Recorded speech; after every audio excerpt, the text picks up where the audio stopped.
the secret ocean of Europa that hides alien life. The cry beneath the ice.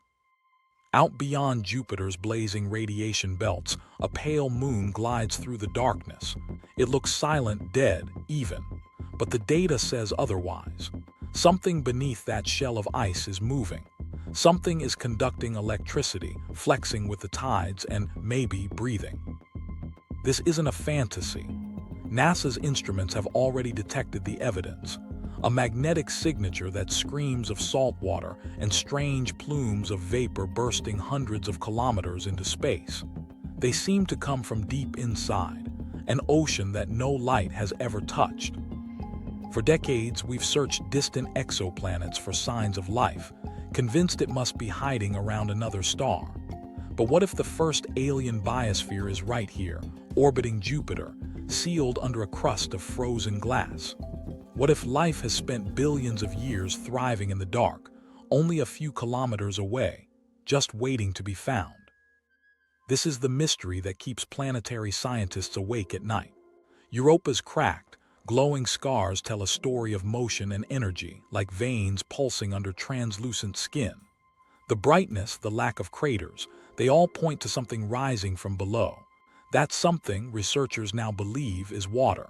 Not a few hidden lakes, but an ocean so vast it could drown Earth twice. If that's true, Europa might not just hold water. It could hold all the ingredients for life as we know it: water, energy, and chemistry interacting in ways we understand from Earth's deepest oceans. Down there, beneath miles of darkness, life doesn't depend on sunlight or air. It survives on mineral energy, on heat flowing up from the planet's core, and on reactions between rock and water. Similar reactions might be happening right now at Europa's hidden seafloor. But the question is bigger than biology. If even the simplest microbes are living under that ice, it means life didn't need Earth's unique comfort to emerge. It means life is not an accident. It's a pattern written into the universe itself. And that single idea changes everything. It reshapes what we call home. It whispers that being alive might not make us rare at all, just one more echo in a chorus reaching across light years. Tonight, as we peel back layers of ice and theory, you'll see why NASA and the European Space Agency are betting billions to answer one question: is Europa alive? We'll trace how magnetic data hinted at oceans, how geysers shoot from its surface, and how the upcoming Europa Clipper mission will fly through Jupiter's deadly radiation belts to study the moon up close. We'll dive into the alien chemistry that could feed microbes in total darkness, and the instruments built to catch even a whiff of life adrift in the vacuum of space. Europa isn't just a frozen moon anymore. It's a mirror held up to our deepest question. Are we alone, or have we simply not looked in the right place? Beneath that unending ice, an ocean waits in perfect secrecy, its waves moving through time instead of sunlight, unseen yet relentless. And until we look closer, until we listen carefully to the cry beneath the ice, we won't know if another heart beats, even faintly, out there in the darkness. Europa, a world of ice and secrets. From a distance, Europa could be mistaken for an unremarkable frozen marble circling the giant planet Jupiter. But draw closer, and it transforms into something extraordinary, a world etched with scars and glacial veins that shimmer in reflected sunlight. Slightly smaller than Earth's moon, Europa drifts over 600 million kilometers from the Sun, locked within Jupiter's ferocious gravitational grip. It takes just over 3.5 days to complete one orbit, moving through a halo of radiation and tangled magnetic fields. Every square meter of its surface is bombarded by high-energy particles that could strip the life from even the toughest cells. And yet, paradoxically, that deadly neighborhood has protected its greatest secret: a hidden, liquid heart.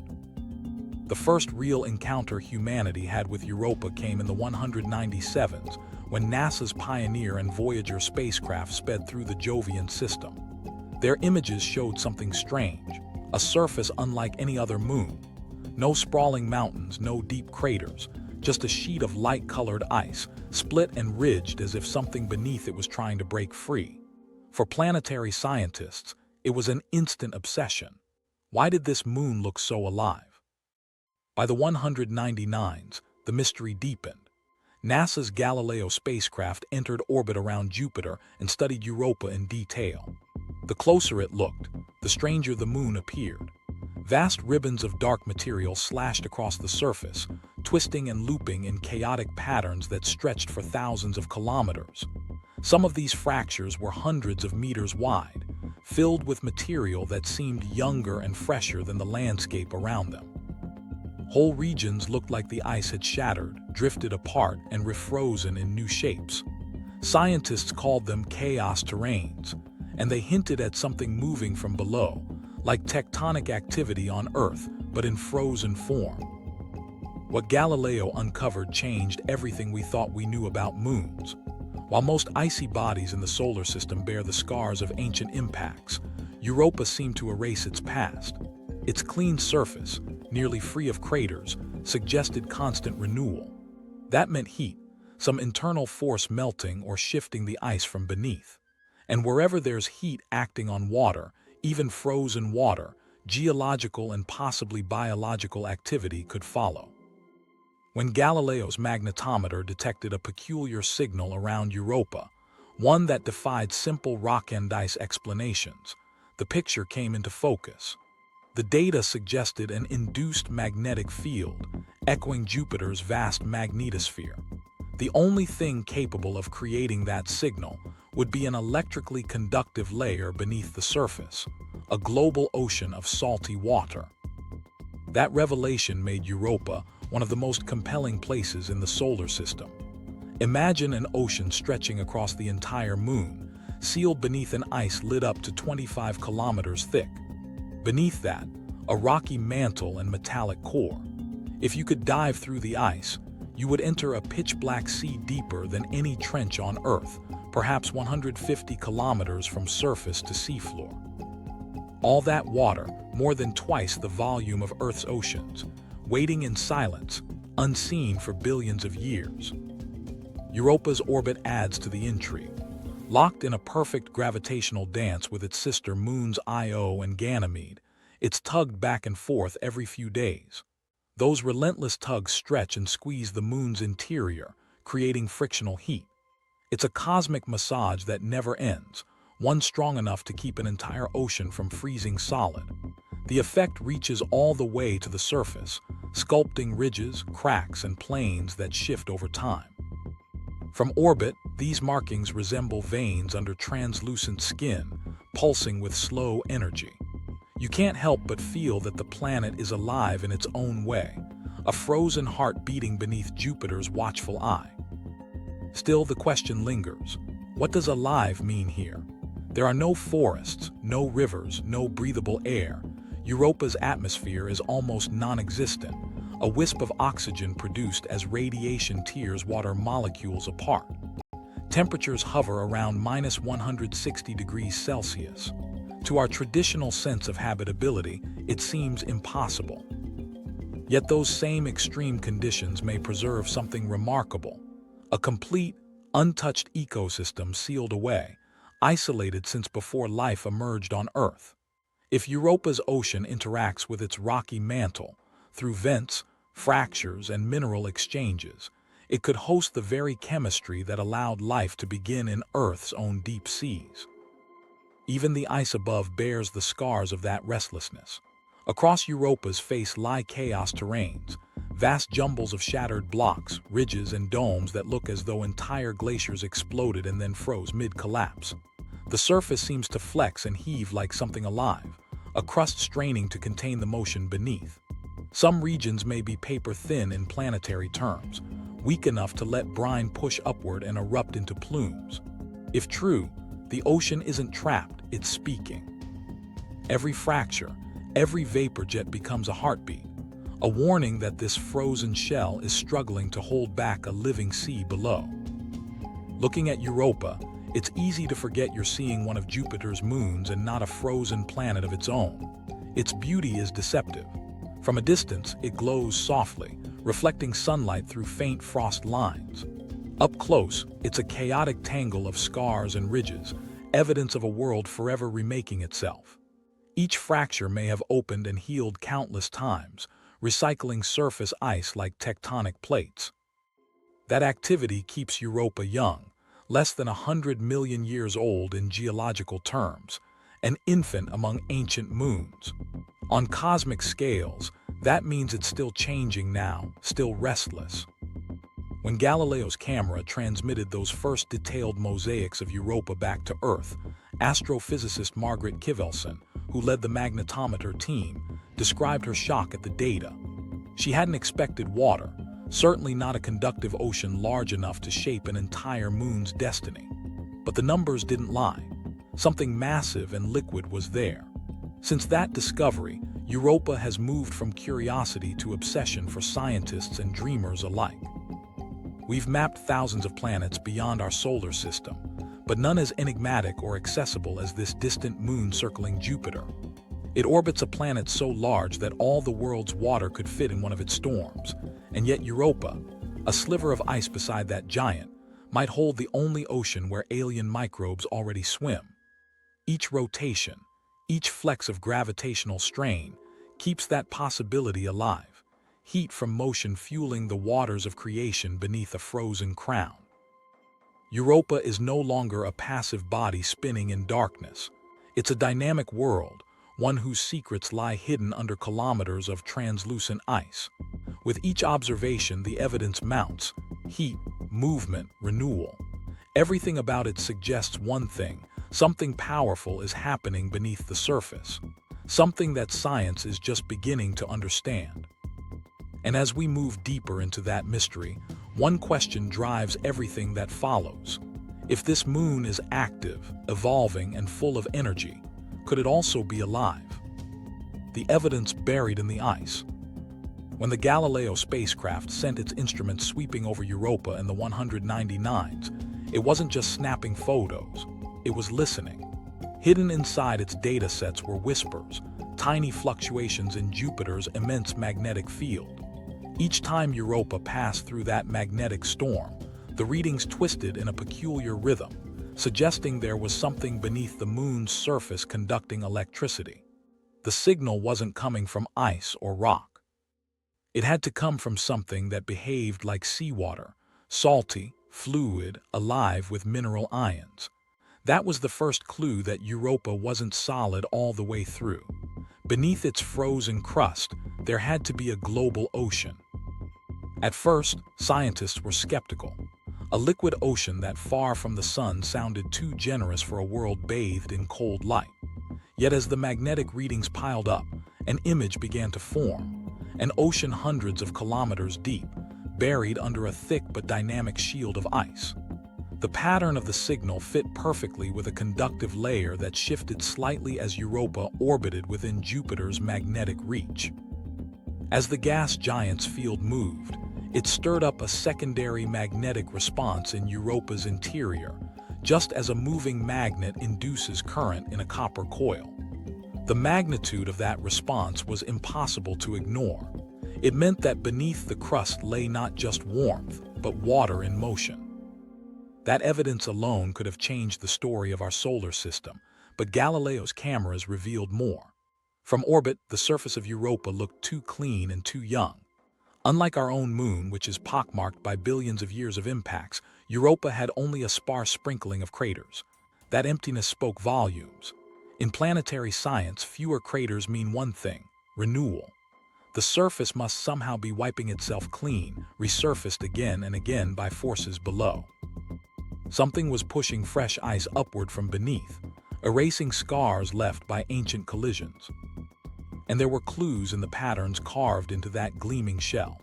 Lines crisscrossed the landscape like veins filled with darker material, looping and fracturing in ways that resembled tectonic shifts rather than static cracking. Some extended for thousands of kilometers before fading into smooth plains.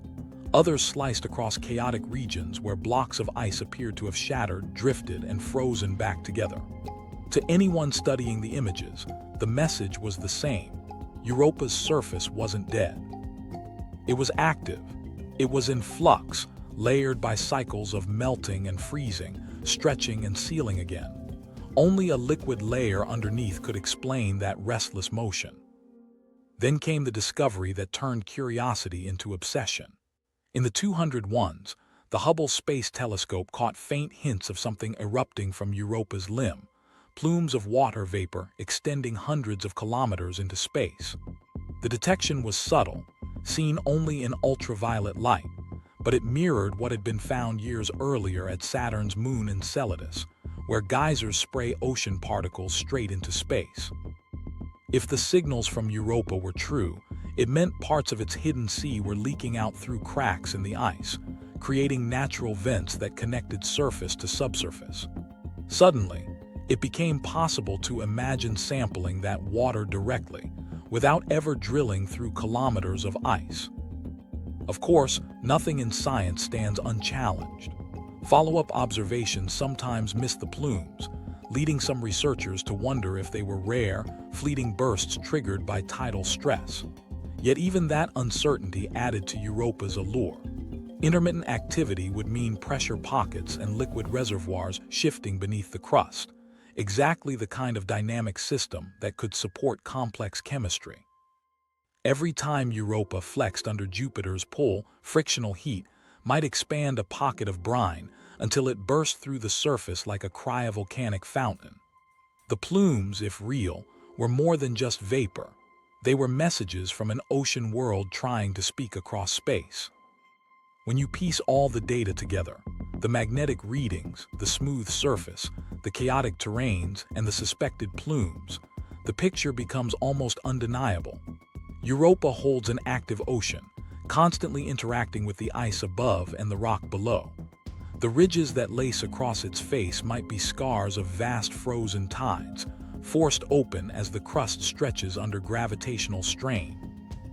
In some spots, smaller domes suggest that slushy ice has pooled and refrozen, hinting that water occasionally wells up from below.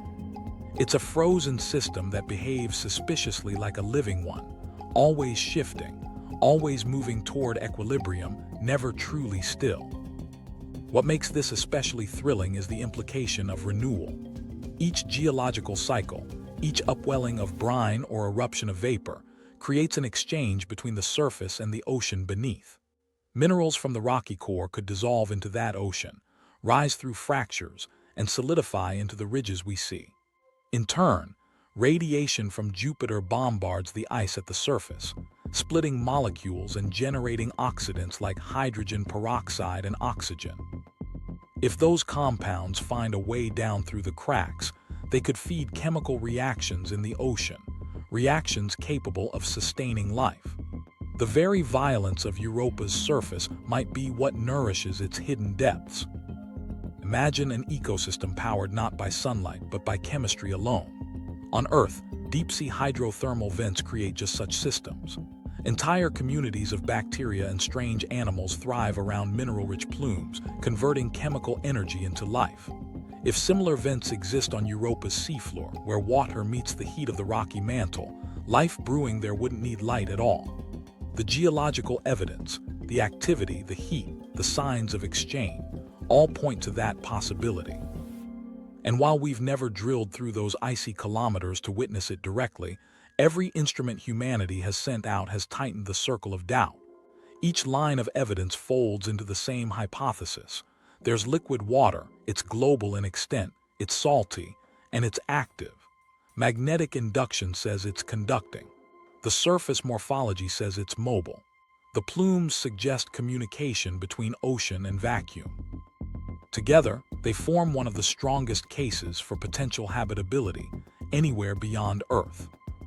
This is what makes Europa one of NASA's highest scientific priorities. The clues are tantalizing, but incomplete, pieces of a puzzle scattered across decades of observation. To confirm the ocean's composition, to test whether those plumes are real, and to search for the chemistry of life itself, humanity needs a closer look. Beneath that veil of ice lies an entire world of mystery, waiting to be touched only by instruments that can brave Jupiter's lethal embrace. We know the ocean is there. Now we need to know what it holds. And that's where the next great chapter begins, the mission designed to dive into the data stream and listen for life itself. The inner heat of a frozen world. It's one of the strangest contradictions in the solar system, a world encased in ice, yet powered by unseen fire. Europa shouldn't have any warmth left. It's small, distant from the sun, and has no thick atmosphere to trap heat. And yet, everything we know about its surface says otherwise. The ice isn't static, it shifts, melts, refreezes, and fractures. Something below is moving the pieces. The only explanation is that Europa's heart is still warm. That hidden warmth comes from an engine as powerful as it is invisible, tidal heating. Europa's orbit isn't perfectly circular, it's slightly elliptical, stretched by Jupiter's immense gravity. As the moon swings closer to and then farther from the gas giant, it's pulled and squeezed like a stress ball. This constant flexing needs Europa's interior, forcing its rigid layers to grind and stretch. The friction from that motion generates heat, enough to keep an entire ocean from solidifying. It's the same force that keeps Jupiter's volcanic moon Io erupting with molten lava, but in Europa's case, the heat doesn't burst through the surface. It stays trapped beneath, melting ice into liquid water. Every time Europa completes a lap around Jupiter, roughly every 85 hours, the giant's gravity violently drags the moon apart and then releases it again. The surface stretches by up to 30 meters, the rocky interior groaning under cosmic stress. It's like Jupiter is kneading Europa endlessly, cracking its bones and setting them again. Those tidal forces release enormous heat deep within, the friction of a tortured world. Over millions of years, that invisible fire has kept a global ocean alive. The same cold crust that looks frozen solid is, in truth, the shimmering lid of a planetary cauldron, an ocean superheated by gravity itself. If we could slice Europa open, the layers would tell a story of violence and balance. Closest to space lies the surface crust, 10 to 30 kilometers thick, a shell of brittle, glowing white ice splintered with fractures. Below that is a layer of warmer, more flexible ice, deformed by the tides but not entirely molten. Beneath it stretches a global ocean, possibly 60 to 150 kilometers deep. Below even that ocean sits a rocky mantle, filled with minerals and perhaps dotted with hot spots where heat seeps upward. At the very center lies an iron core, radiating the last embers of the moon's formation. The structure is eerily similar to Earth's, only rearranged, a mirror world where water rules instead of air. On our planet, the biosphere thrives at the surface, while solid rock lies below. On Europa, the roles flip. The rock is sealed under water and the water is sealed under ice. It's an inverted planet, an ocean-covered rock with no light, no sky, and no continents. But the forces at play are familiar. Interactions between the rocky mantle and the overlying sea could create volcanically heated pockets, much like hydrothermal vents on Earth. Here's the crucial point. On Earth, life doesn't only depend on sunlight. In the deepest oceans, kilometers below the surface, hydrothermal vents release heat and chemicals from the seafloor. There, microbial life thrives on chemical energy rather than light, feeding on compounds like hydrogen sulfide and methane. Entire ecosystems live off the planet's internal chemistry instead of the sun. Scientists believe Europa's rocky core, being constantly flexed and warmed, could produce similar reactions, water interacting with rock to generate chemicals and energy. These reactions could sustain life even in eternal night. Let's break down how that might happen. As the rocky mantle flexes, minerals rich in iron, silicon, and magnesium are exposed to liquid water. The interaction causes hydrothermal reactions that release hydrogen. If Europa's ocean also receives oxidants from the surface, produced when Jupiter's radiation splits water molecules in the ice into oxygen and hydrogen peroxide, then mixing those chemicals could create a natural energy cycle.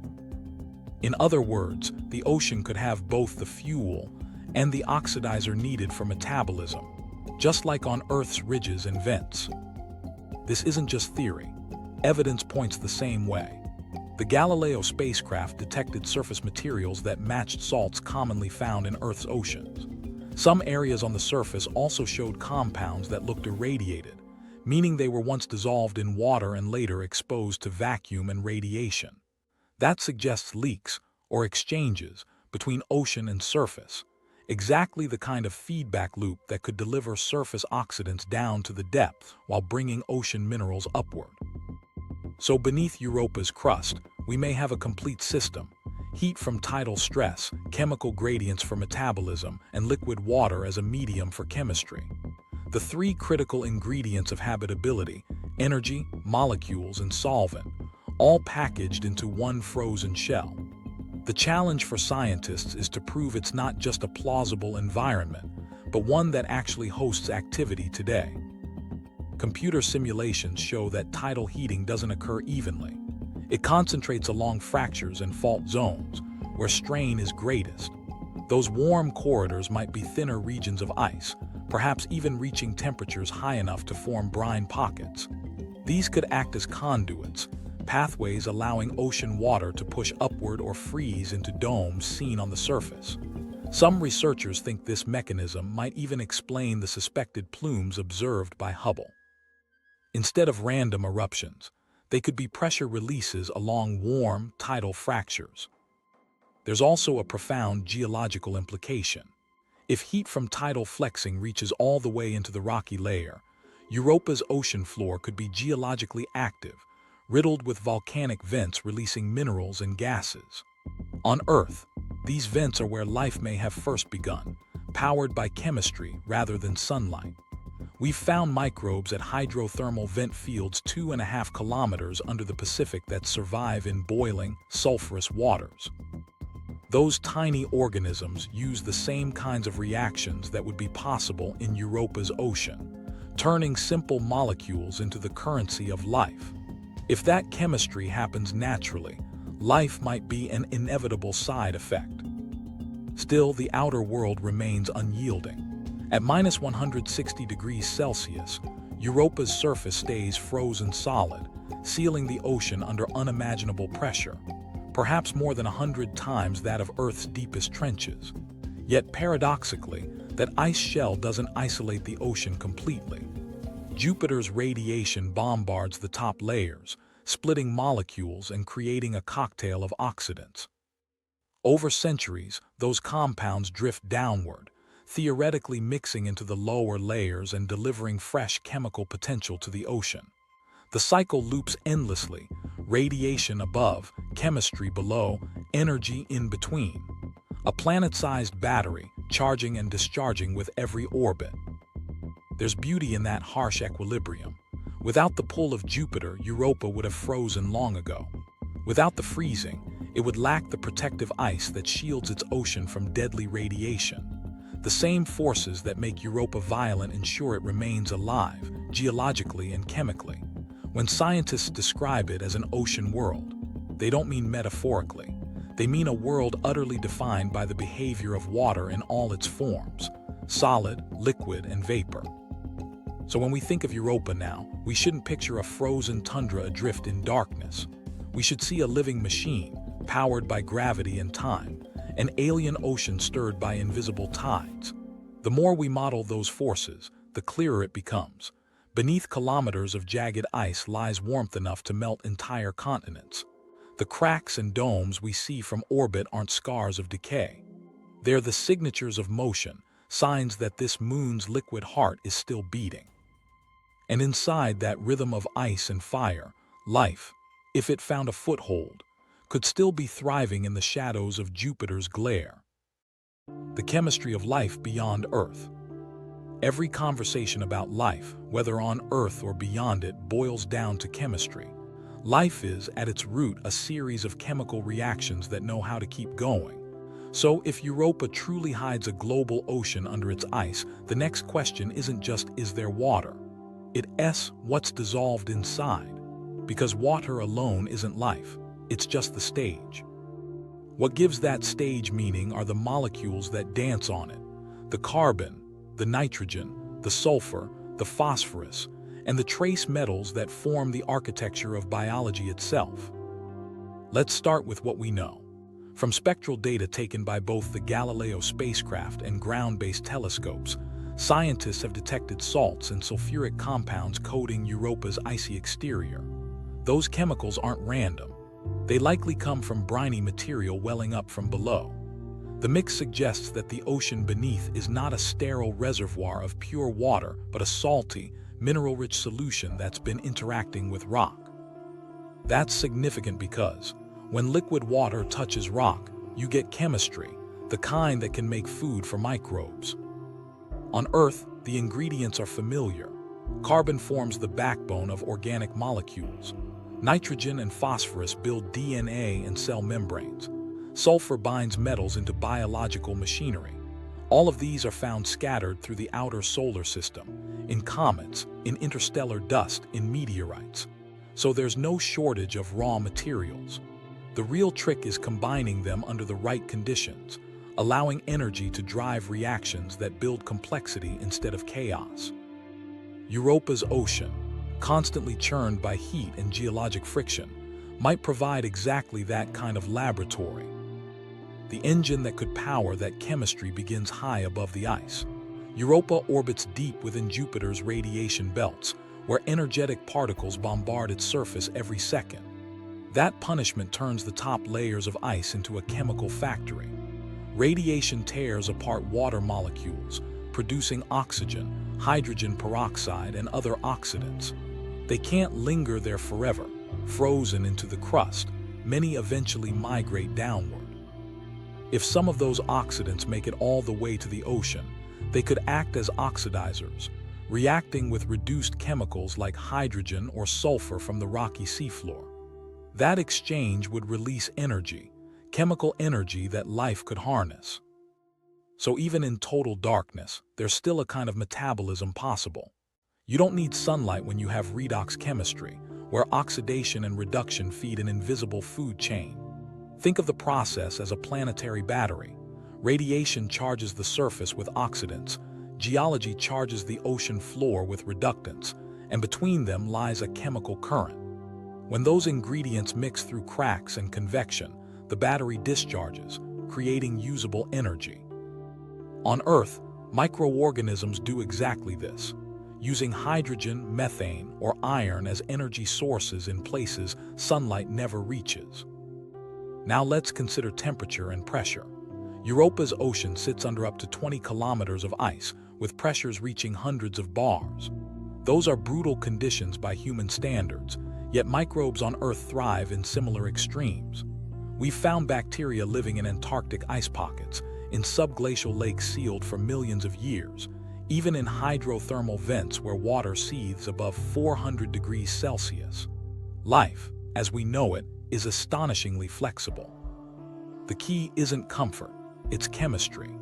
If Europa offers liquid water with active energy gradients and soluble minerals, organisms could survive there without ever seeing a single ray of sunlight. There's even a possibility that the building blocks of life didn't need to start on Europa itself. They could have come from outer space. Comets, thought to deliver organic molecules across the solar system, may have bombarded Europa just as they did Earth. Those impacts could have seeded the ice and ocean below with amino acids and complex hydrocarbons. Once trapped under the crust, those molecules might have continued reacting in the warm, high-pressure environment near hydrothermal vents, forming more intricate compounds. In that sense, Europa might not just be home to alien life. It could be the descendant of the same cosmic chemistry that once touched Earth. The next question is whether those molecules can find a way to organize themselves. On our planet, simple chemicals eventually formed membranes, tiny bubbles that trapped other molecules inside. In that isolation, those early protocells evolved, capturing energy, dividing, adapting. Could Europa's ocean provide a similar pathway? Possibly. Simulation experiments on Earth have shown that fatty acids, the kind that make up cell membranes, can spontaneously form in alkaline, mineral-rich water like that predicted for Europa. If that's true, microscopic biological envelopes could form deep beneath the ice, sheltering reactions from dilution and chaos. Over time, those little bubbles might learn to copy themselves. From that point, evolution would take over, slow, blind, relentless. But even without full-fledged life, Europa could already host what scientists call prebiotic chemistry, complex networks of reactions that mimic metabolism, but haven't yet crossed into biology. These systems could produce organic molecules continuously, recycling nutrients through the ocean the way Earth's early seas might have billions of years ago. The idea that this is happening right now, frozen in darkness, is both haunting and beautiful. It implies that the story of life may not be unique to one blue planet, but a recurring outcome of planetary chemistry, wherever the conditions align. And yet, Europa's chemistry presents puzzles too. Even if oxidants and reductants meet, how frequently do they interact? Does the thick ice shell block or aid the exchange? Could radiation on the surface destroy as many molecules as it creates? These are the tensions researchers hope to resolve.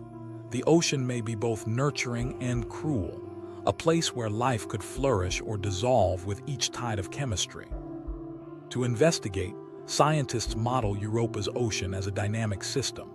Minerals leach upward from the mantle, perhaps forming clays or carbonates, while oxidants trickle downward through fractures. The mixing point, the interface where two worlds meet, is the most promising venue for life. It's where the chemistry gets interesting. Some researchers even suspect that salts visible on the surface, like magnesium sulfate and sodium chloride, are direct fingerprints of that exchange. In a sense, Europa's skin might be sweating out traces of its ocean's chemistry for us to read from afar. If that reading holds true, then Europa doesn't just have the right ingredients, it has the right recipes. Energy from tides and radiation stirs the pot, minerals provide the flavor, and water carries it all. When the upcoming Europa Clipper mission samples the Moon's thin atmosphere and ice particles, it will look for precisely these signals, signs of organics, amino acids, or simple oxidant-reductant balance. Even the faintest signature, a molecule with too much asymmetry, a pattern that hints at metabolism, would be revolutionary. In the end, this investigation isn't just about alien microbes. It's about understanding chemistry's ability to assemble life wherever it can. Europa might be a second example, a natural experiment running 600 million kilometers away. If it succeeded, if even the smallest organisms are swimming in that abyss, it proves that the universe doesn't need miracles to invent biology. It just needs water, energy, and time. And Europa has all three, sealed beneath an ice shell that's been whispering its secrets for billions of years. The Europa Clipper, humanity's eyes on the ice. When it comes to answering the question of whether Europa is alive, there's only one tool powerful enough to get close: NASA's Europa Clipper. It's humanity's most ambitious mission yet to explore an ocean we can't even see, a spacecraft built to look beneath the ice of a world 500 million miles away. The Clipper isn't just a satellite, it's a laboratory, a listening post, and a storyteller for an alien ocean. It carries the hopes of every scientist who's ever wondered whether life could thrive in the cold. The idea of Europa Clipper began decades ago, shortly after Galileo revealed the signs of a hidden ocean. The data demanded follow-up, but the technology to build a probe capable of surviving Jupiter's environment simply didn't exist yet. Jupiter's radiation belts are among the most lethal places in the solar system. Unshielded electronics would be fried within hours. And then there's the distance. At Jupiter's orbit, sunlight is 25 times weaker than on Earth, so solar power becomes a delicate balancing act. Every ounce of weight needs to matter. Over 20 years of planning and engineering went into creating a machine that could live and work there. Clipper will launch on a heavy rocket, currently planned aboard Falcon Heavy, and head out on a journey lasting almost 6 years. It won't go straight to Europa. Nothing travels direct that far. Instead, it'll slingshot through the inner solar system, borrowing gravity from Mars and Earth to gain speed. Each pass will bend its trajectory toward Jupiter until, sometime around 203, the spacecraft finally arrives in the planet's massive gravitational well. From that moment on, everything becomes a dance of precision. One mistake could send it tumbling into radiation-soaked oblivion. Once in Jupiter's orbit, the Clipper won't circle Europa directly. The Moon's environment is far too hazardous for a prolonged stay.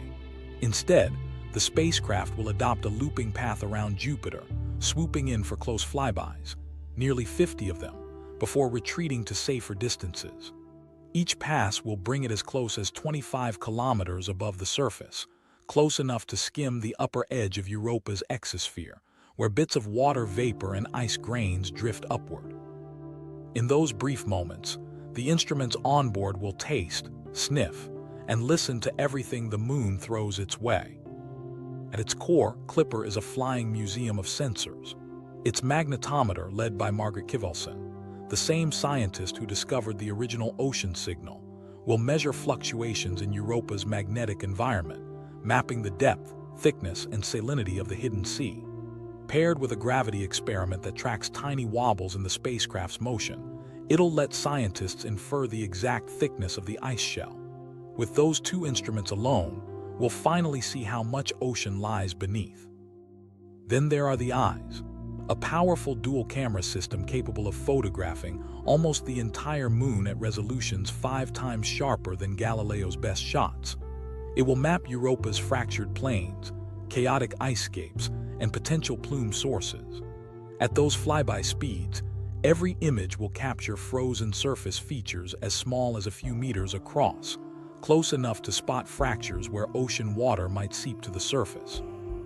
Scientists will compare these observations over multiple passes to see if the surface is shifting, signaling active geology beneath. Next comes MASPEX, the mass spectrometer for planetary exploration Europa. It's designed to detect and identify molecules in Europa's tiny atmosphere. If Europa's plumes are real, MASPEX could fly right through them, analyzing vapor to determine what's inside. It can separate molecules down to individual atomic masses, identifying organics, salts, or volatile gases. If life's chemical byproducts, like methane or simple amino acids, exist, MASPEX is the instrument that could spot their fingerprints in the data.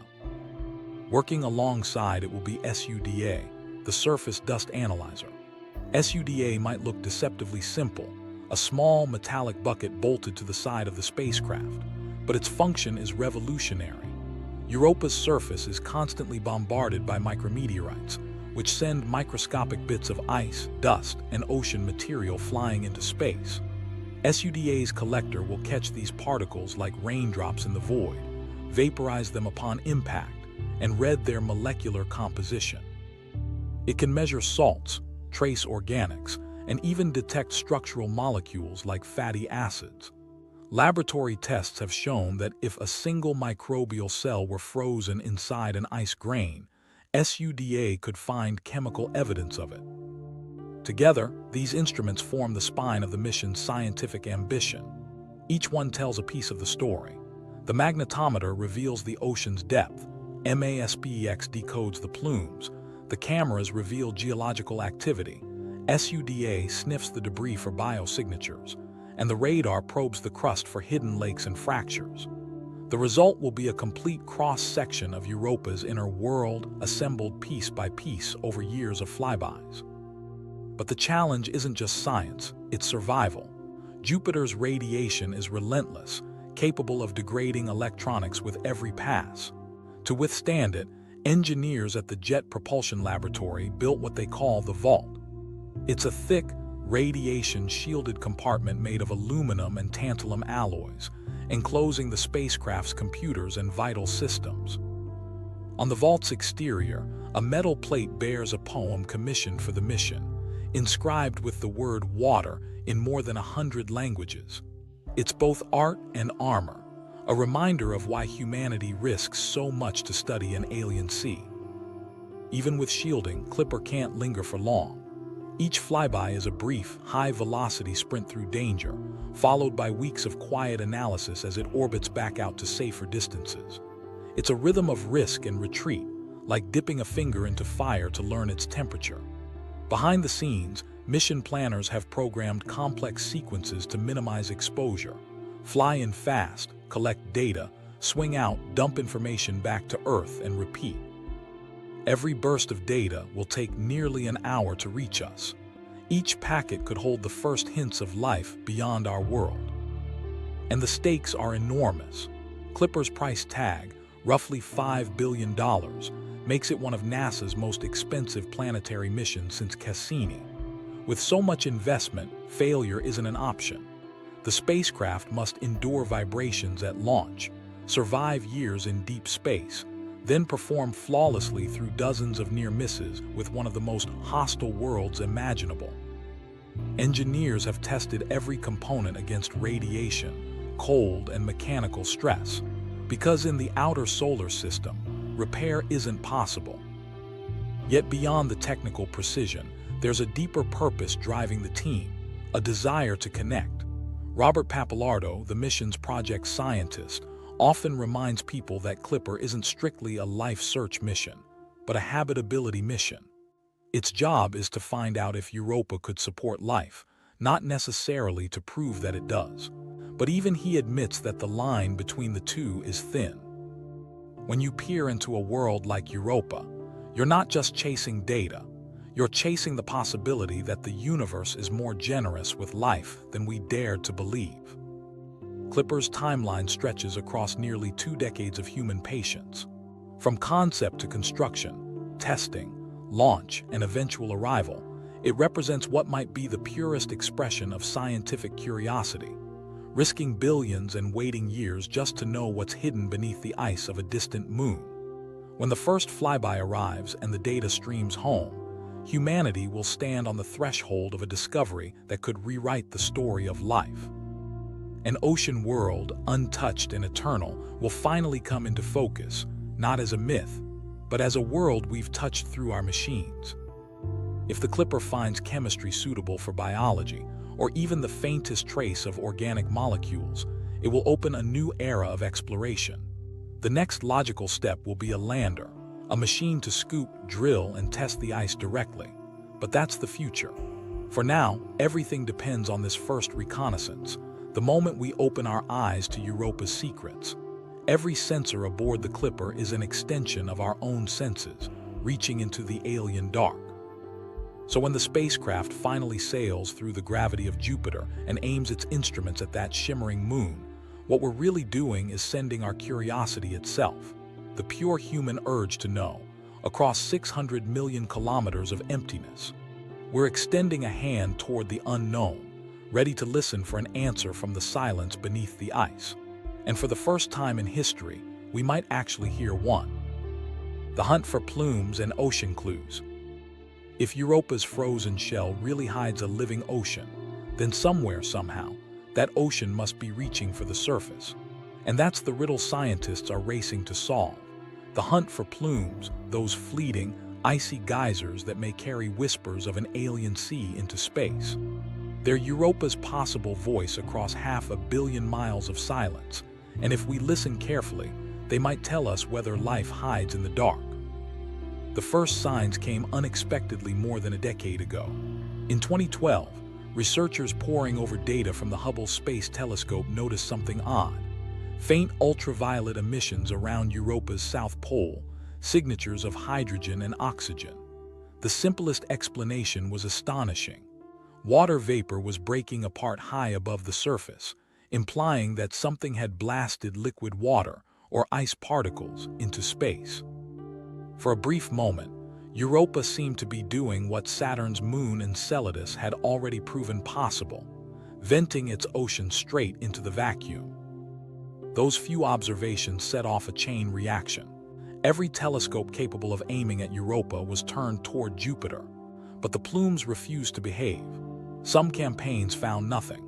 Others caught anomalies in temperature or magnetic orientation that could hint at hidden activity. To this day, the existence of plumes isn't conclusive. They appear and vanish, like exhalations that last only minutes, maybe triggered by the flexing of the moon's crust under Jupiter's pull. That unpredictability may be frustrating for data collection, but it also fits a vivid picture of a world in motion, the ice groaning, stretching, then releasing jets of vapor from concealed chambers.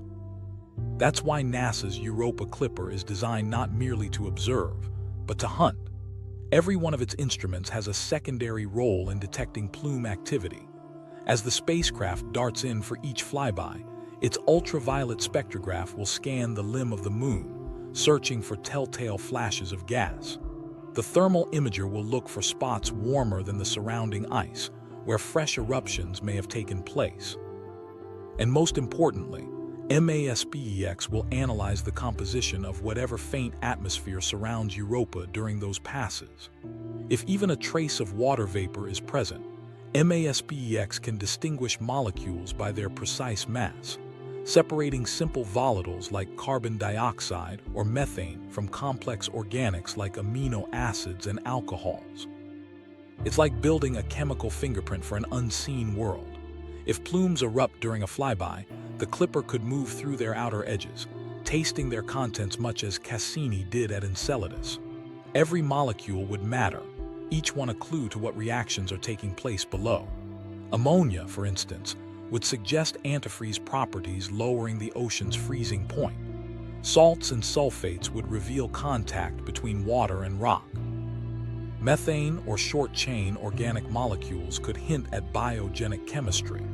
And if MASPEX or SUDA were to identify complex carbon chains arranged asymmetrically, the way amino acids appear in living organisms, that would be a moment so profound it would redefine biology itself. But Europa has more ways of speaking than plumes alone. Even when no eruption occurs, its surface constantly sheds tiny fragments. Micrometeorites strike the ice, liberating particles that drift upward into temporary orbit. Most are microscopic, but they carry the chemical signatures of the places they came from, tiny samples of the deep ocean, frozen and launched into space at thousands of meters per second. That's where SUDA, the surface dust analyzer, steps in. It will sweep through these clouds, catching grains no larger than a speck of sand. When each grain hits the detector, it vaporizes in a controlled flash, breaking into ions that reveal its composition. In laboratory simulations, SUDA's detectors have stunned even cautious scientists. When researchers embedded single bacterial cells into ice grains and tested detection, the instrument identified their molecular fingerprints, the fatty acids, amino acids, and metabolites that define life. If such a miracle occurred at Europa, SUDA would not see the organisms directly, but it would read their remains in chemistry. That's why many mission scientists quietly admit that the Clipper, officially billed as a habitability mission, has become an astrobiology mission in disguise. It's designed for plausible deniability, seeking the ingredients of life but ready to recognize life itself if it happens to appear in the data. Meanwhile, Clipper's ice-penetrating radar and magnetometer will play detective at larger scales. The radar can peer up to 30 kilometers beneath the crust, mapping pockets of liquid or brine that might power the plumes. The magnetometer will measure momentary magnetic distortions caused by surging, conductive vapor. If the two readings line up, if a warm cavity seen underground corresponds to a magnetic flutter overhead, scientists will know they've found one of Europa's living vents. Those vents are the Holy Grail, pathways that connect the upper ice with the seafloor below. The hunt isn't just about confirming activity, it's about timing. Europa's orbit means it's constantly exposed to changing gravitational stresses, which could make certain regions erupt more often. If repeated flybys reveal patterns, specific longitudes flaring up in sequence, that rhythm might resemble the breathing of the moon itself. Understanding those cycles will guide future missions, including potential landers that could touch down where subsurface water regularly reaches near the top. A sample taken from such a flow could be as pure a glimpse of alien seawater as science can dream of. There's a poetic irony in this approach. Humanity has searched for life by reaching outward, sending telescopes to the edge of the universe. Yet the best chance of finding it may come from these frozen droplets clinging to a moon's exosphere. Each grain or vapor trace could carry molecules that once drifted through Europa's abyss, perhaps even through a vent field teeming with microbial reactions. Somewhere down there, thermal energy from the mantle and oxidants from the surface might be feeding microscopic ecosystems that have never seen sunlight but still stir with motion. For many on the Clipper team, patience is the hardest part. They know that success may depend on luck, on catching an eruption that lasts seconds within a decade-long mission. They've built contingency plans, rapid sensor reorientation, flexible data collection sequences, and orbit adjustments to maximize the odds. The spacecraft's cameras will even search for plumes indirectly by seeing faint backlit streaks when the moon passes in front of the sun. In those moments, every pixel matters. Imaging experts compare it to photographing a candle through a hurricane from millions of kilometers away. And yet the payoff could be unimaginable. Imagine, in a distant control room years from now, rows of monitors lighting up with data spikes, molecules never before seen outside Earth. Chemical profiles scrolling across the screen, complex organics, asymmetry in isotopes, hydrogen ratios that whisper of biological processing. That instant would ripple through human history. It would prove that life's chemistry doesn't depend on sunlight or continents. It thrives wherever physics allows energy to flow. Still, even without direct proof, every particle Clipper collects brings us closer to understanding a world that should be impossible and yet continues to defy expectation. Whether the plumes exist as steady fountains or fleeting sighs of vapor, their very possibility reveals that Europa's ocean and surface are in constant dialogue. That dialogue might have lasted for billions of years, long enough for complexity to take root. When the first data finally arrives, humanity will lean in, waiting to hear what Europa says. Every reading will be a translation from another planet's language, each molecule a word in the story of a hidden sea. And somewhere within that story, we might recognize a pattern, a chemistry that feels strangely familiar, as if life itself were whispering across the void, reminding us that it never needed sunlight, only time. The possibility of life beneath the ice. When most people imagine alien life, they picture sky-colored worlds bathed in light, planets with air, continents, and clouds drifting under distant suns. But if Europa's story is right, life doesn't need any of those things. It might have chosen the dark instead, thriving beneath kilometers of crushing ice. It's a portrait of evolution built on shadows, not sunlight, and if confirmed, it would transform our definition of what it means to be alive. The most realistic expectation for life under Europa's surface is microbial, simple organisms like bacteria or archaea, resilient enough to survive extreme pressure and cold. And if that sounds far-fetched, it's only because we forget how adaptable life on Earth already is. Our own planet hosts extremophiles, organisms that flourish in conditions humans consider lethal. They live in scalding hydrothermal vents, inside nuclear reactors, and beneath Antarctic glaciers. One species of microbe, Deinococcus radiodurans, can survive doses of radiation thousands of times stronger than would kill a human. Comparatively, Europa's sterile-looking landscape may be harsh, but it's nothing life hasn't already conquered elsewhere. Imagine a hydrothermal vent at Europa's seafloor. Superheated water bursts through rocky chimneys, rich with minerals and gases. Around it drift invisible clouds of chemistry, the meeting point of hydrogen, sulfur, and oxygen. On Earth, such places are vibrant oases in darkness, with bacteria forming the base of ecosystems that feed worms, crabs, and fish. On Europa, if the same energy gradients exist, microorganisms could cluster around vents, feeding on chemical reactions rather than sunlight. They would use chemosynthesis instead of photosynthesis, turning mineral energy into the first spark of metabolism. The result would be an entire biosphere hidden from view, completely independent of stars. It's strange to realize that biology might emerge as a simple chemical consequence. If Europe's ocean interacts with its rocky mantle as models suggest, there's a steady exchange of minerals, heat, and energy, a perfect engine for life. Combine that with organic molecules drifting down from meteors or forming through radiation chemistry, and all the critical ingredients are there. The question isn't whether Europa has what it takes to host life. It's whether time has given those ingredients the chance to assemble into something that reproduces. Some scientists think Europa's ocean could be older than Earth's, possibly continuous for 4.5 billion years. That's longer than our planet has even been habitable. If accurate, that duration would give life there a staggering head start. Imagine evolution unfolding not under changing skies, but under thick, protecting ice that shields the ocean from radiation and meteor impacts. The absence of sunlight might slow the process, but stability over billions of years could allow complexity to rise slowly, patiently. What would such life look like? If it's microbial, it might exist as mats or biofilms coating mineral outcrops, drawing energy from heat coming through vent cracks. On Earth, similar organisms form orange and black colonies that shimmer with bacterial pigments.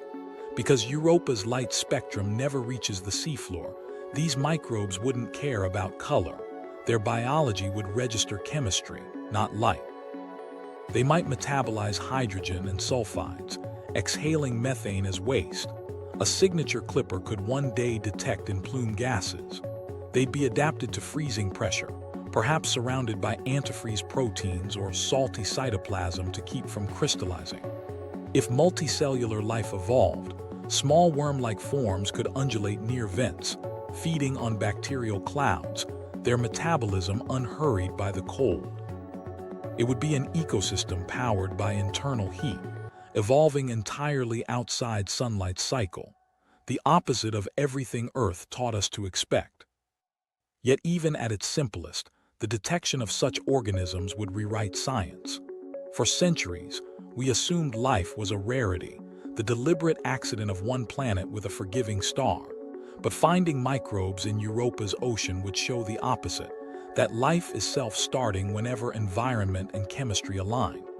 Where there is liquid water and energy, biology seems inevitable.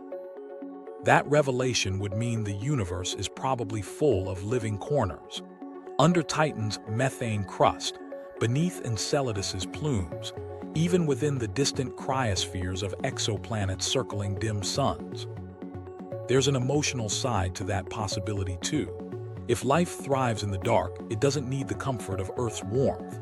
It means existence is flexible, opportunistic, persistent beyond comprehension. It also makes humanity's emergence feel less solitary. Perhaps life is not a miracle but a mechanism, a natural outcome written into matter itself. For planetary scientists, that idea shatters and comforts at once. We're no longer the exception, but part of a universal pattern. Some skeptics argue that Europa's ocean might still be sterile. They point out that radiation from Jupiter constantly bombards the ice, breaking down organics faster than they can descend. Without steady recycling of nutrients, the ocean could become chemically unbalanced, starving potential ecosystems.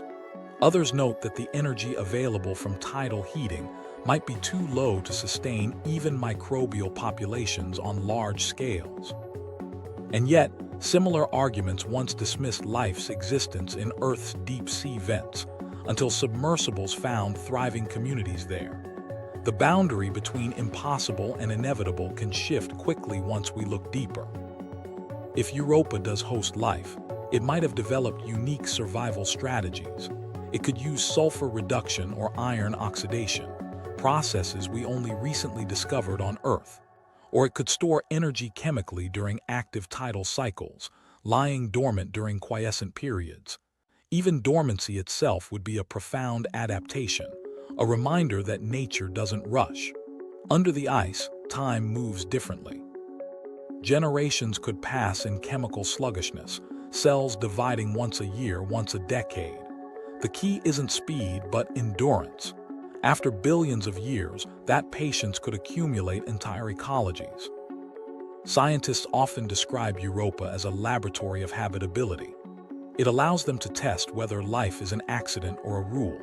If we peer into its ocean and find nothing, that too is an answer, a limit on nature's capability.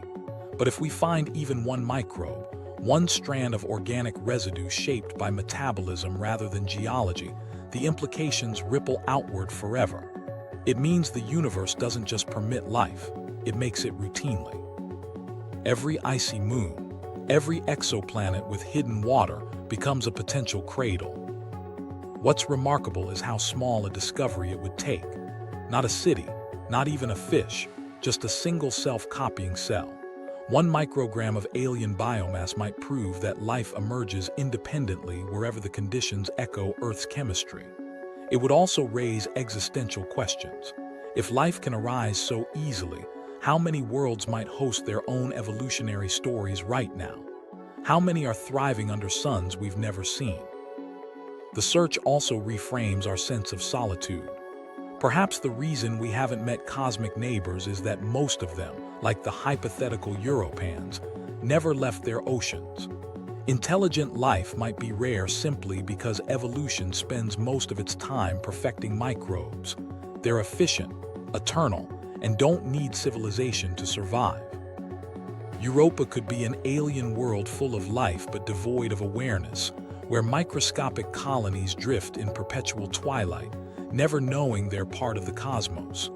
That thought is haunting and humbling. In the end, the possibility of life beneath Europa's ice isn't just a scientific question, it's a mirror. It forces us to see biology not as an earthly privilege but as a cosmic pattern. If life began there independently, it confirms that the ingredients of consciousness, hope, and curiosity might be sprinkled throughout the galaxy, waiting for their moment to awaken. And if the ocean proves lifeless, it tells us something just as profound, that life is fragile against the silence, rare enough to make our own existence even more precious. Either answer changes everything.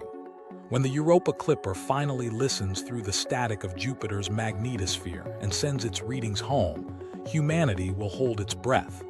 We'll be waiting not just for data, but for a reflection, from across the solar system, of what life, perseverance, and possibility truly mean. Redefining the habitable zone. For generations, humanity pictured the habitable zone as a narrow strip around a star, a comfortable band where temperatures allowed liquid water to flow on a planet's surface. Earth sat proudly in that zone, nestled between the freezing desolation of Mars and the furnace of Venus. It was the Goldilocks rule of life, not too hot, not too cold. But Europa, silent and glacial, sits nowhere near that warmth. It circles its own tiny sun, Jupiter, 500 million miles from the real one. And yet it may be alive. That paradox shatters the very boundaries of what we once called habitable. Europa redefines the idea of where life can exist, and maybe more importantly, how life persists. Out beyond the warmth of the inner solar system, sunlight fades to a dim glow, a fifth of what reaches Earth. In such cold, surface temperatures drop far below freezing, and any exposed water turns to rock-hard ice. By every measure of early planetary science, these worlds were dead on arrival. No warmth, no light, no chance. But data from Europa turned that assumption inside out. Deep within that icy body, gravitational tides from Jupiter create a completely different kind of warmth, one that has nothing to do with distance from a star. It's an entirely new model of habitability. Energy, not sunlight, becomes the decisive factor. A planet or moon doesn't need to bask in gold light to sustain water or chemistry. It just needs a way to transfer heat to keep its internal systems alive. Europa shows that tidal heating, the invisible tug-of-war among celestial bodies, can do the work that sunlight usually does. It melts ice, stirs oceans, and drives chemistry. Life, which has always been defined by its relationship to a star, might instead just depend on the gravity of giants. This means the map of habitable worlds suddenly explodes in size. If we stop measuring distance from stars and start measuring energy flow, the universe becomes teeming with possibility. Every icy moon, every dwarf planet, Every hidden orb circling gas giants could, in theory, create its own microclimate of life beneath the surface. It's not warmth that defines survival anymore, it's persistence. Europa sits in a growing family of these ocean worlds. Saturn's Enceladus, barely 500 kilometers wide, sprays jets of salty vapor from its poles, a clear sign of subsurface water. Titan, Saturn's largest moon, hides a buried sea beneath its crust of methane lakes.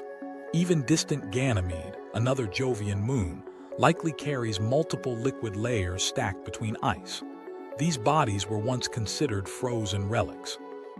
Now they look suspiciously alive. Smaller, colder versions of Earth, quietly circulating water and chemistry in their cores. Imagine what that means. The habitable zone isn't a ring around a star anymore. It's a lattice of internal fires scattered through the dark. Tidal and radioactive energy can keep oceans liquid billions of years longer than sunlight can warm a bare rock. Where stars fade, gravity keeps life's spark alive. If life found a foothold inside Europa's ocean, it might still be thriving long after our own biosphere fades away. Even the word habitable starts to feel inadequate. On Earth, habitability implies comfort, air to breathe, soil to touch. On Europa, it means balance. Enough energy to sustain water, but not enough to boil it away. Enough chemistry to power metabolism, but shielded from destructive radiation. It's a razor-thin equilibrium, but one that may be common. Jupiter's gravitational rhythm keeps Europa exactly at that edge, never freezing solid, never collapsing into chaos. It's a delicate truce between death and motion, and that might be where life blooms best. The upcoming Europa Clipper mission is part of this broader shift in thinking. It's not just searching for habitability within one moon's ocean, it's probing the concept itself. If Europa meets the conditions for biology without ever needing sunlight, then habitability can't be defined only by climate. It must include any environment that produces chemical energy and maintains a stable medium for reactions. That idea extends habitability far beyond our solar system. Think of how many exoplanets we've already discovered, thousands orbiting stars across the galaxy. Most of them sit outside their stars, classical habitable zones, frozen rogues or gas-covered giants. But if moons like Europa can support water and heat without a sunlight thermostat, then those icy planets orbiting gas giants or floating freely in space might not be sterile at all.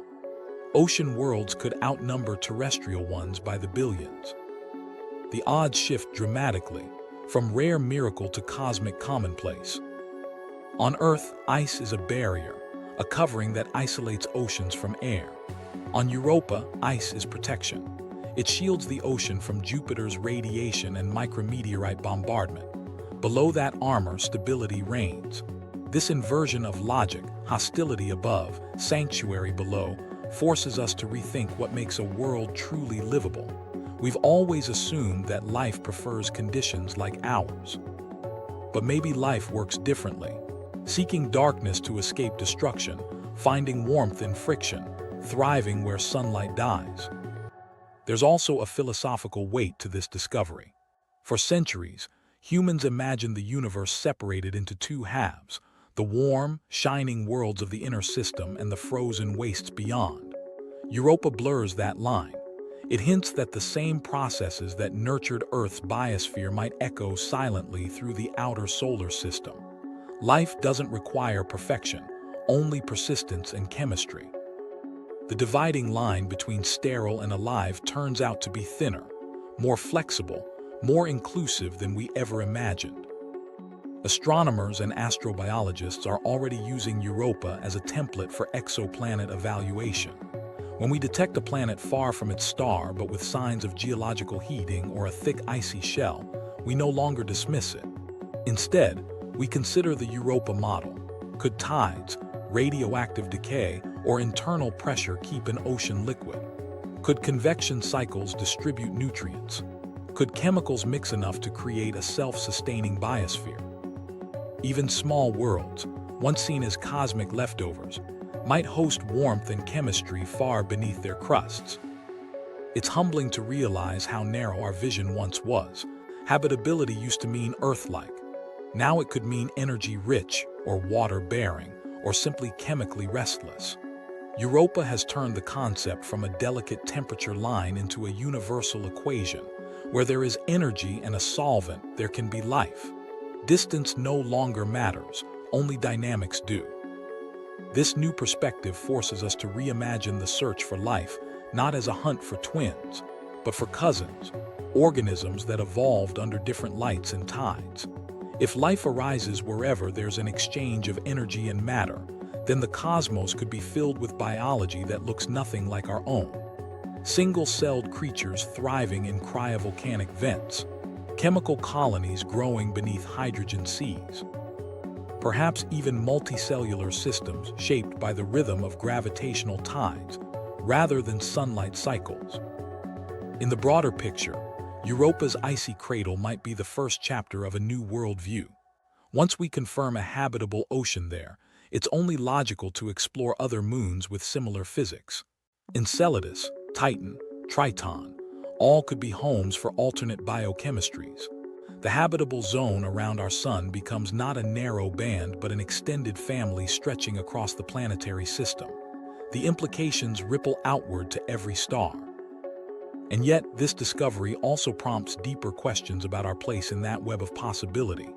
If life can arise without sunlight, then it's not tethered to specific worlds.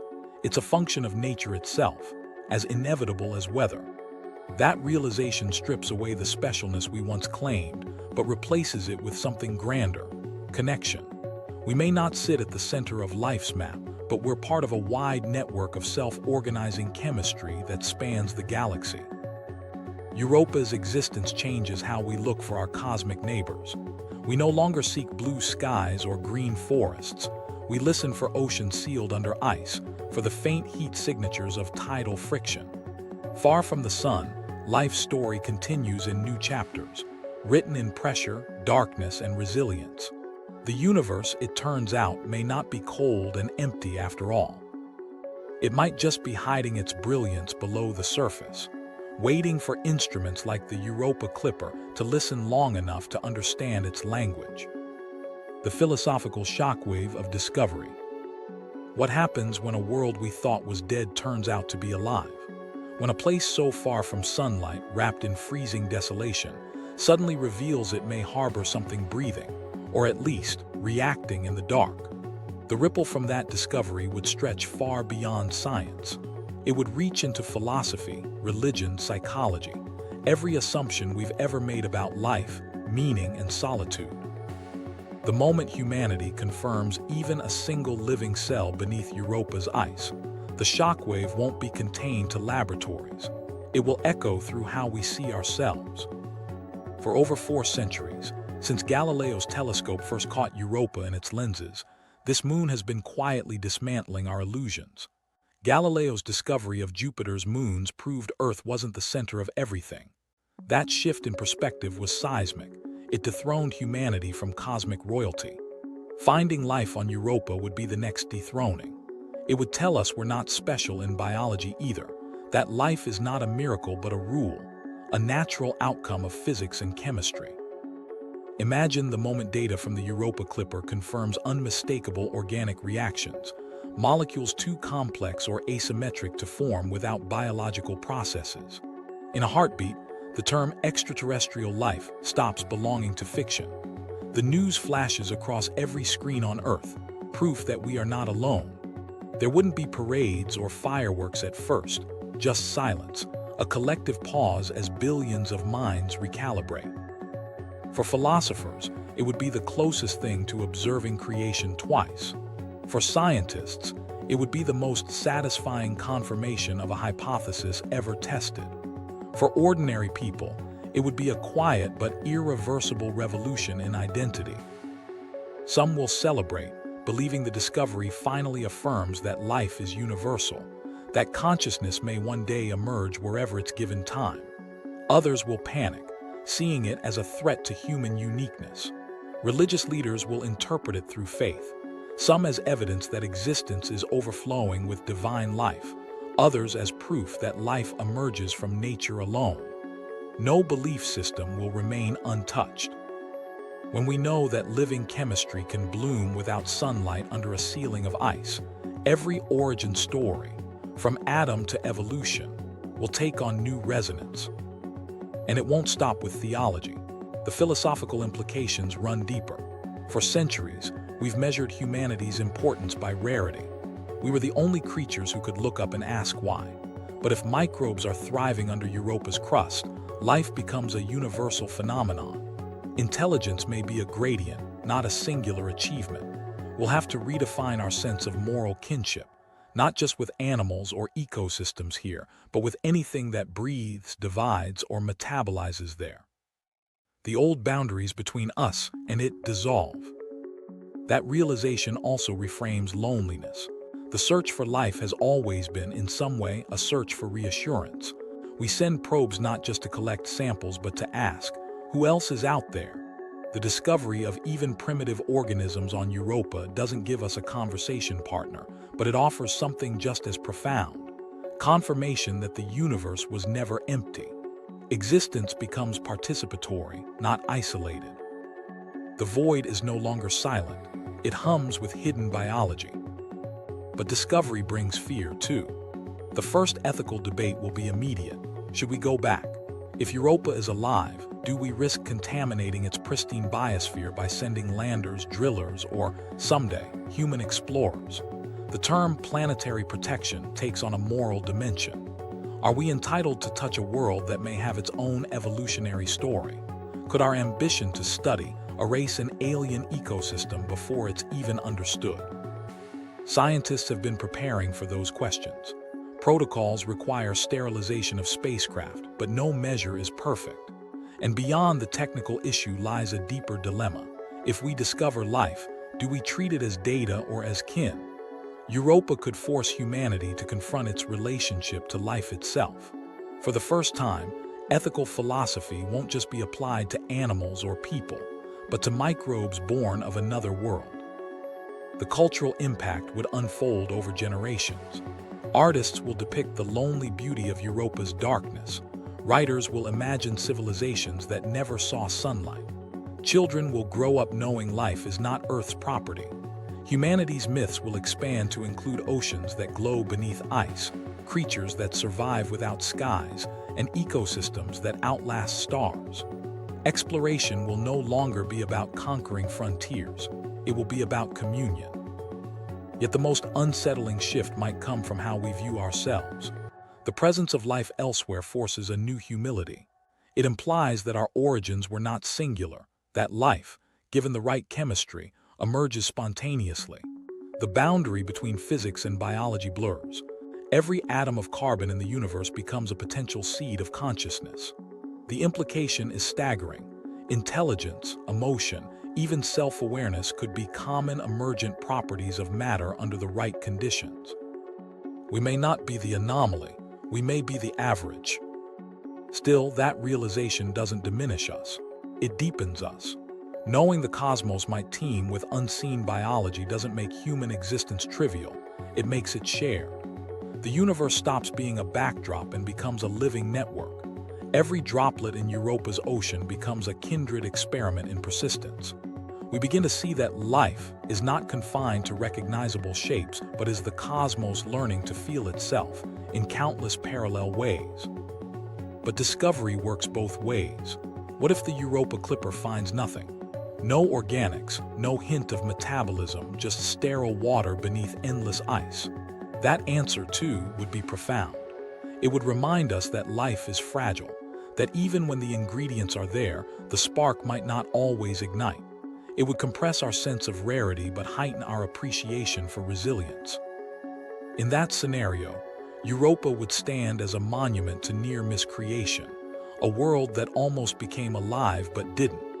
It would teach us how precious that thin margin of accident was on Earth. Whether overflowing with life or utterly sterile, Europa's ocean reframes humanity's story. If life exists, we are part of a cosmic continuum.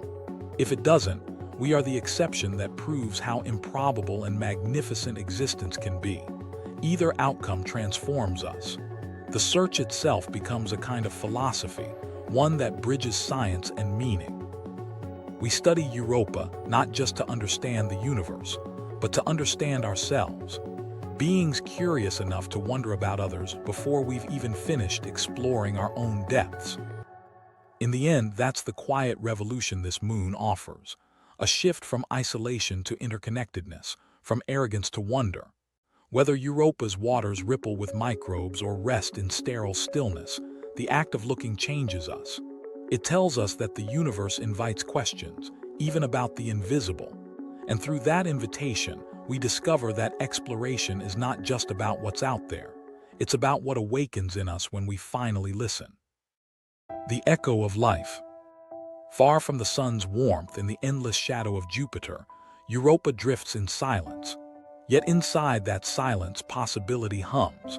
Beneath its scars and frozen storms lies an ocean older than any forest, deeper than any trench, a hidden sea that's existed for billions of years without sunlight waiting.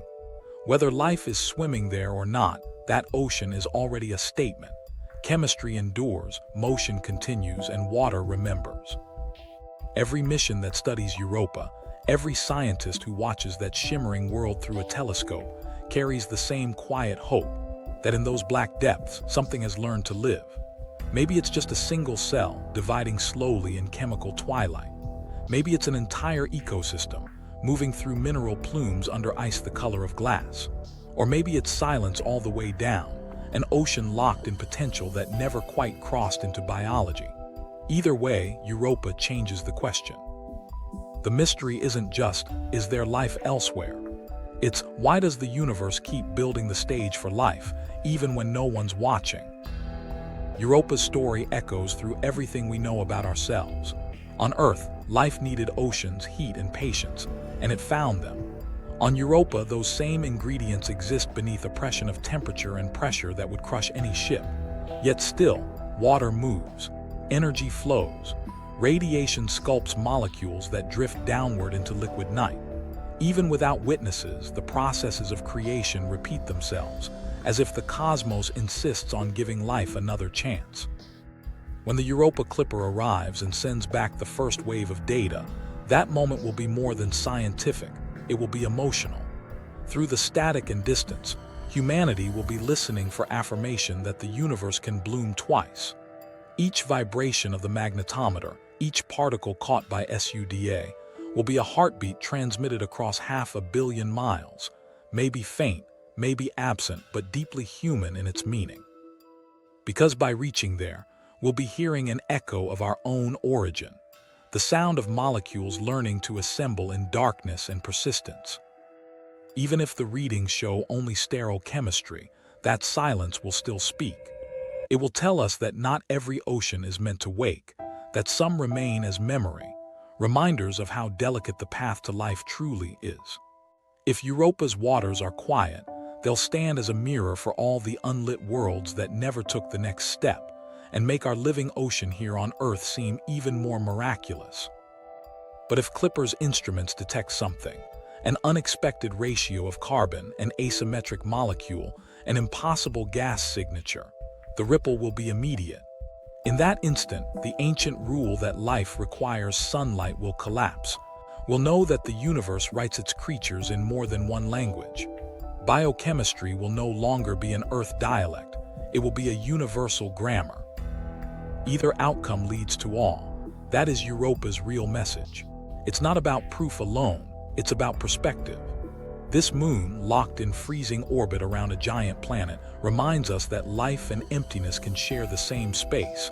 That mystery is its own kind of vitality. The echo of life doesn't always have to come from lungs or voices. Sometimes, it resonates through oceans that never see light, through magnetic rhythms and gravity's tides. As the Clipper sails toward that distant world, humanity carries with it a reflection of its own question. Are we unique, or just one verse in a repeating cosmic refrain?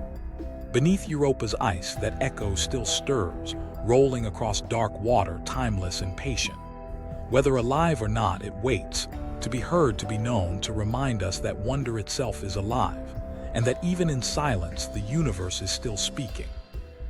Europa's frozen ocean is more than a scientific curiosity. It's a mirror held up to life itself. Beneath its ice may lie an answer older than Earth, waiting in chemical stillness for us to finally listen. Whether we discover a thriving biosphere in darkness or sterile waters untouched by biology, the meaning is the same. The universe makes room for possibility. Every plume, every ridge, every molecule whispering up from that hidden sea tells us that nature's urge toward complexity doesn't stop at sunlight's edge. Finding life on Europa would not simply expand our map of biology. It would flatten the boundary between here and elsewhere. It would prove that the rules of Earth are not unique, that chemistry's patience can weave evolution in any world willing to pulse and breathe. Evidence of living cells beneath that shell of ice would erase the illusion of isolation permanently. Humanity would have to confront a truth both humbling and empowering. That existence is written into the fabric of matter itself, recurring wherever energy and water meet. But even absence would carry meaning. If Europa's ocean is lifeless, it becomes a monument to the knife-edge fragility on which our own world balances.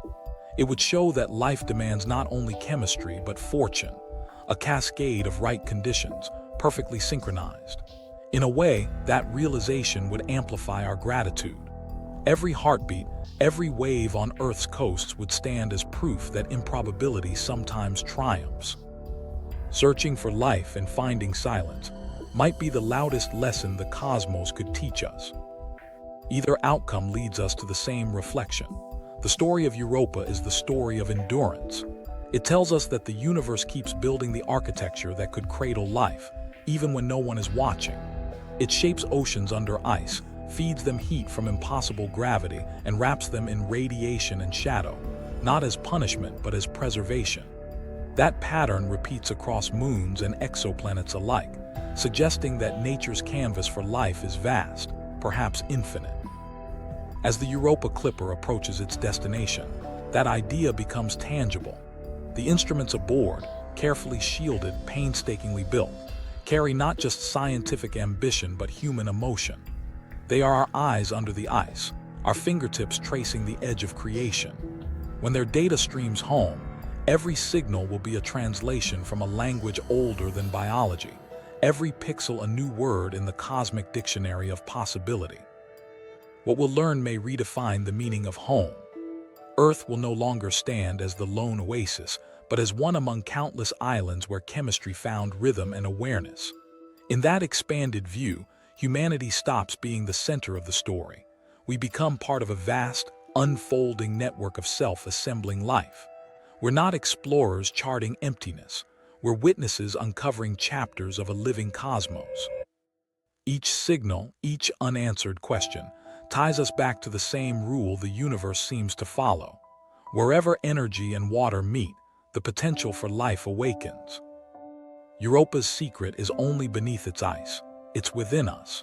The same gravitational pull that needs its tides stirs our own urge to seek, to ask, to know. When we chase that instinct outward, we end up discovering something inward. That curiosity is nature's way of looking at itself. So as the Europa Clipper sails through Jupiter's shadow toward a moon that might breathe in chemical light, we wait, not just for confirmation, but for perspective. Because whether we hear the echo of life in those alien waters or the perfect silence of solitude, one truth will remain.